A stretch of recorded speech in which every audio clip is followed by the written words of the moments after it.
you know me. If you don't know me, huge WWE fan through and through.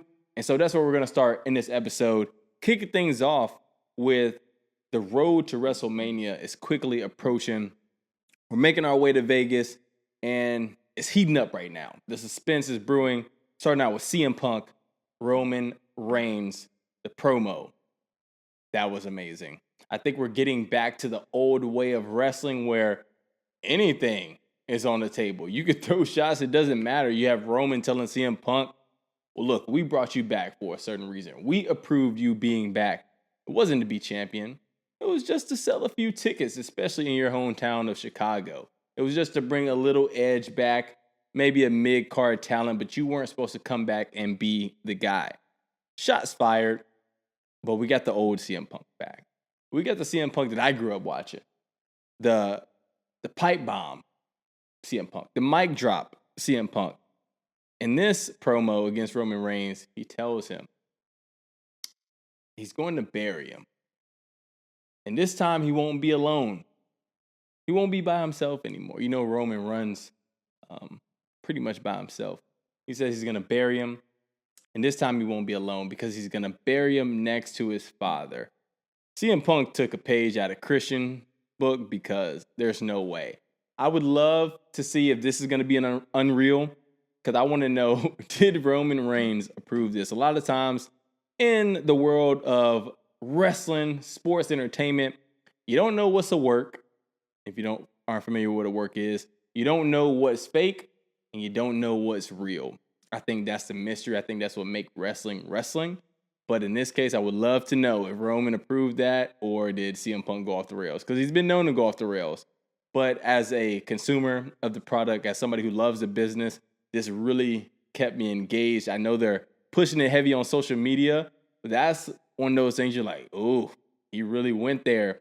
If you don't know, in Roman Reigns' real life, his father did pass away, and so it is actually crazy that they brought that in a promo segment. But that's what makes wrestling wrestling. Like, nothing's, off the table. You can say whatever, and some people take it personal and some people don't. I think Roman Reigns did a good job in his character of just, showing some aggression, like, what'd you just say to me? But not going the whole Tiffy Time, Charlotte Flair, unprofessional route. So that's cool to see. The road to WrestleMania is definitely heating up. And something that I'm looking the most forward to getting out there to Vegas and witnessing is if Randy Orton can get number 15. I have a sticky note down here, and I wrote down Cena was going to win 17 because I was very confident. Saw the writing on the wall, and I feel the same way about Randy Orton and the writing on the wall here. SmackDown just happened. Drew McIntyre versus Cody Rhodes for the undisputed WWE Championship. Cody ultimately comes away with the win. A lot of mixed reviews. I'm not really going to discuss that. I don't really care who wins that match. But I think it's also brewing because Jake Fatu got involved. And I think we're going to have a Fatal 4-Way at WrestleMania for the WWE Undisputed Championship. I'm calling it now.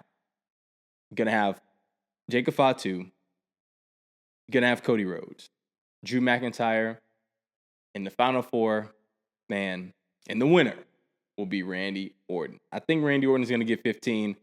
It's shaking up to be the way it's supposed to. Now, it could go just Cody versus Randy. I feel like they have been brewing that storyline for a long time. The friendship, their history, but now they're 1v1. Randy is finally back into the big card picture. He had the back injury. He was tag teaming, helping put some of the young talent over. But now it's his time. I grew up on the Viper, the Legend Killer, the one who was punting everybody in the head. And that's what we need back in Vegas in April at WrestleMania to get him number 15. I'm very excited. I know my boys Levi and Clifford got our group chat running. We're so excited for what's ahead for Mania. I feel like WWE is definitely, shifting the tide. We didn't really know what was going to happen here in Vegas. Last year, the women honestly really took the cake at WrestleMania. So the guys have to step up in a major way. And I think we're going to get some good stuff. But will Randy Orton win number 15? You guys let me know in the comments. I think he's going to win it. It's going to be so exciting because He's been somebody who has been putting on year after year after year. Youngest ever world heavyweight champion in the business. Third generation talent. Surefire future Hall of Famer. Randy Orton, keep doing your thing. I'm excited to see the outcome at Mania. And I mentioned that the women were the ones turning up at WrestleMania last year, and they have a good story going on. Rhea Ripley wins Elimination Chamber, and she has chosen Jade Cargill as her opponent. They had a face-off in the ring. Got a little spicy before they got to the ring. On Twitter, shots were fired. Jade Cargill went against the code, started saying that Rhea was complaining to the writers, to creative team, to get more of a push. Now, there are some unspoken rules in the business, and there's lines you don't cross, and that's one of them. You don't take personal shots at somebody's character in real life and trying to weave it into their character in the business.